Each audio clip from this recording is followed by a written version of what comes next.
Eran como las 8 de la noche y todavía estaba en la oficina trabajando. Estaba cansado. Se me habían acabado las pastillas, las modafilino, creo que se llaman. Esas que te mantienen con los ojos abiertos.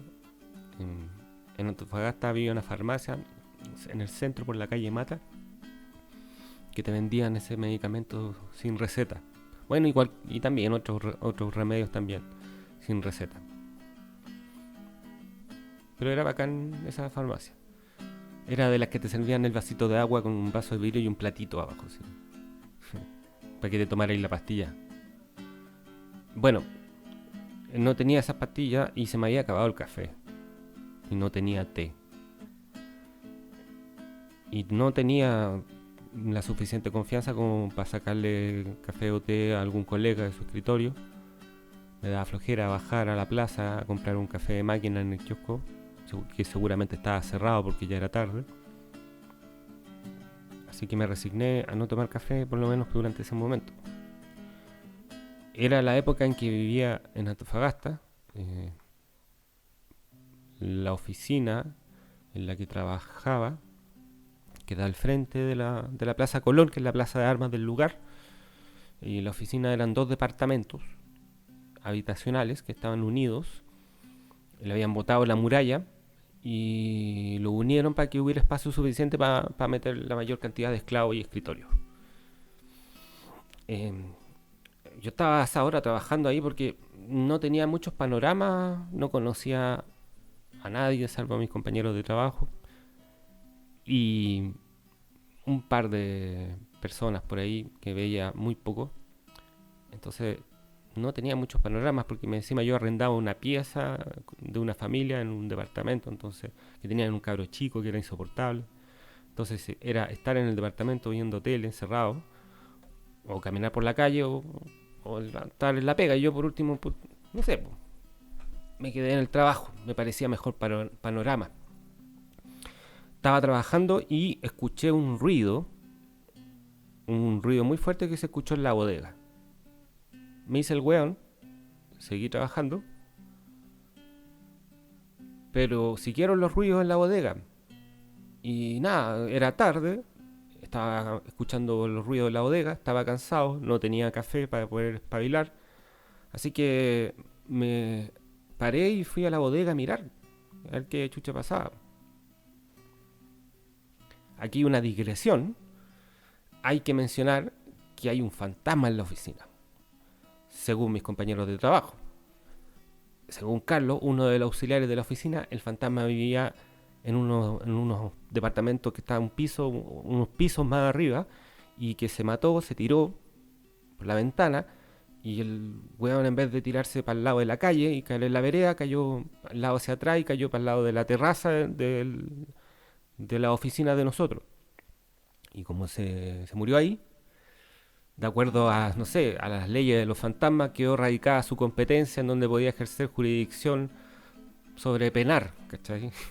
Esa weá que tienen los fantasmas, la historia de fantasmas, que donde muere el tipo o donde muere trágicamente o donde le pasó algo muy brígido, quedó como cargado con energía, por lo tanto, no sé, es como una erradicación de competencia ahí, donde tú eres dueño y señor para poder asustar a todos los hueones que están vivos.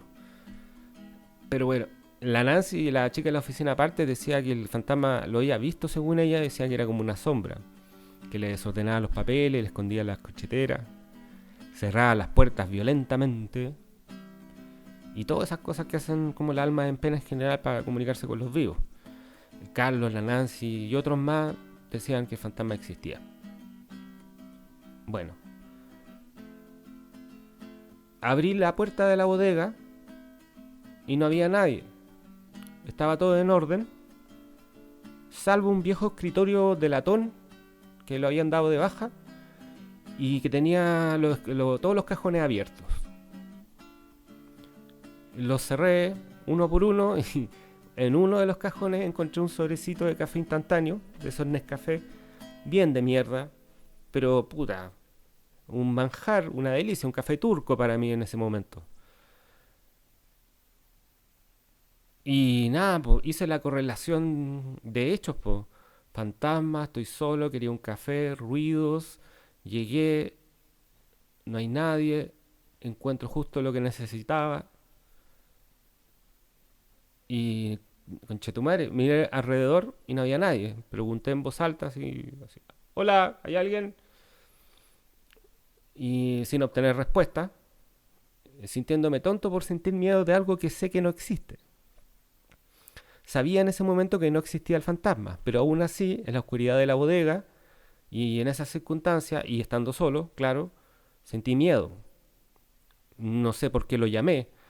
Claro, si me contesta un fantasma para conversar, yo me recago de miedo, es peor, ¿cachai? Pero bueno, como sea, cerré la puerta y me fui a la cocina a preparar el café. Llené el hervidor de agua con agua de la llave, un agua de mierda, esa que tiene arsénico y calete de porquerías que te provocan cáncer.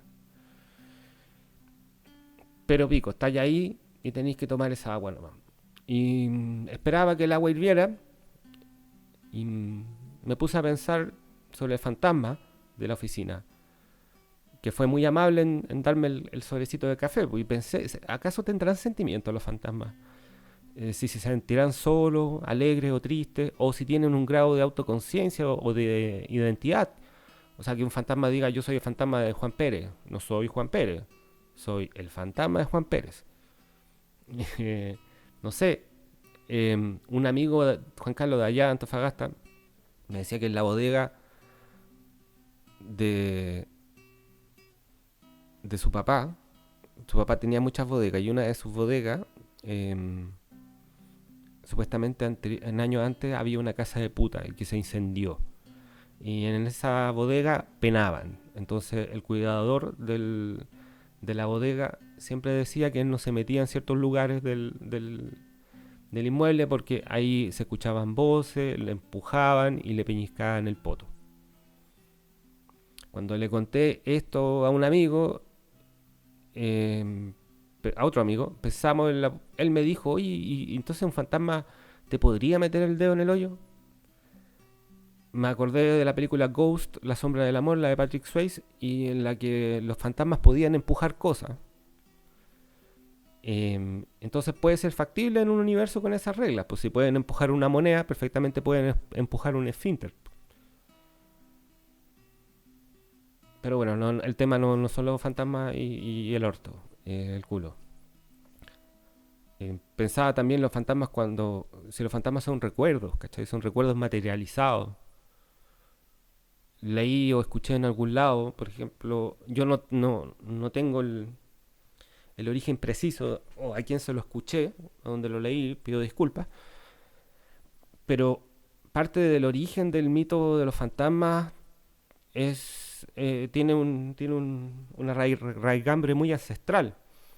Y algunos sostienen de que es propio del hombre prehistórico que soñaba con sus parientes muertos de forma muy vívida y que quizás cognitivamente consideraba los sueños como una variante de la realidad, que en cierta medida lo es, pero claro, no es una realidad sensitiva como se, la que vivimos, ¿cachai?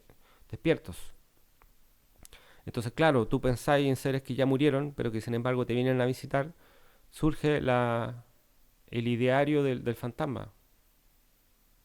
De alguna manera son recuerdos. Y pensaba, ¿y si los fantasmas son rastros o estelas que dejan la existencia de una persona? Como la figura, como las sombras que quedaron marcadas en el pavimento de algunas personas que iban caminando mientras cuando cayó y explotó la bomba nuclear en Hiroshima.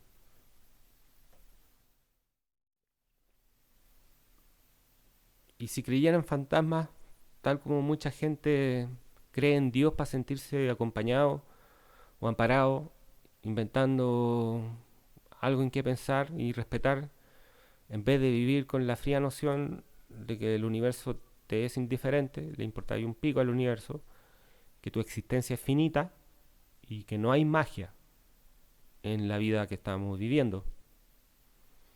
Comprendo y entiendo perfectamente por qué para mucha gente esa es una opción que no es para nada de mala. Pensar en estas cosas, crear en estos imaginarios. inventarse estos imaginarios. 2 semanas antes de este episodio que les estoy contando, un sábado en la madrugada, estaba curado, estaba triste, estaba apoyado en la baranda de la costanera de Antofagasta, que la costanera de Antofagasta es puro roquerío, de hecho las playas son artificiales. Y estaba mirando para abajo, triste, llorando, y en un momento pensé en tirarme a los roqueríos donde golpeaban las olas. La razón inmediata de por qué quería hacer eso era porque había ido a un carrete que me llevó uno de los pocos amigos que tenía en la ciudad. Tenía planificado jotearme una loca, ¿cachai? Pensé que tenía posibilidades de agarrármela. Esa ilusión que tan fácil prende en uno. Y nada, la loca se fue temprano con otro weón que le habían buscado en auto y se fueron. Chao, seguramente a culiar. Fuiste. Y yo quedé bien achacado. Aparte que estaba copeteado. Ahora, esa era la razón inmediata. La razón mediata era que me sentía solo en la ciudad, había recién llegado y necesitaba algún triunfo social o algún tipo de cariño. Como que yo adolecía del sentimiento del perrito botado, el que siga cualquiera que le haga cariño. Claro, pensé en arrojarme a los roqueríos, pero me representé la experiencia de hacerlo y llevarlo a cabo. A ver qué pasa si hago este trámite. Y me dio una paja, incomodidad, ¿cachai? Incluso hasta frío, porque dije, ¿qué pasa si me tiro y en vez de quebrarme el cuello o azotarme el cráneo contra la roca, no me muero y quedo ahí mojándome durante horas, cagado de frío, para morir de hipotermia después de un buen rato de sufrimiento? ¿Qué paja? Dije. Otro día me mato, cuando esté sobrio, mejor lo voy a pensar. Chao. Ahora cuando recuerdo este tema del fantasma y eso, ese episodio de los roqueríos, cuando estaba mirándolo, me acuerdo también se me viene a la mente el mito occidental que se creó sobre los bizantinos, sobre los sabios bizantinos que discutían cuántos ángeles caben en una cabeza, en un alfiler o ese tipo de cosas, mientras los turcos le cañoneaban las murallas de la ciudad de Constantinopla. Cómo esos viejos se entregaban como a la abstracción absoluta del pensamiento imaginativo y abstrayéndose de la realidad que literalmente la estaba bombardeando. Creo que es un mito o una leyenda negra exagerada de Occidente que nunca le ha tenido mucha buena al Imperio Bizantino, pero igual la imagen se me vino a la mente. Se me viene a la mente cuando pienso en esto del fantasma de la oficina y todo el cuento. Hirvió el agua. Me preparé el café y susurré al aire y le di gracias al fantasma. Parece tonto e inconsecuente, pero fue algo real en ese momento. Pude darle una existencia. Pude crearlo al momento de encontrar el sobrecito de café. Pero del mismo modo, en el momento en que me fui para la casa y cerré la puerta de la oficina, fui tan letal como el Dios del Antiguo Testamento y maté al fantasma, lo eliminé, como el frágil ente imaginario que era, porque ya no era necesario. Parafraseando a Huidobro, cuando dice que el poeta es un pequeño Dios, bueno, yo creo que el hombre solitario es un pequeño Dios. Aunque creo que el universo que gobierna es tan pequeño como el alcance de sus creaciones. Pero bueno, lo que hace la soledad,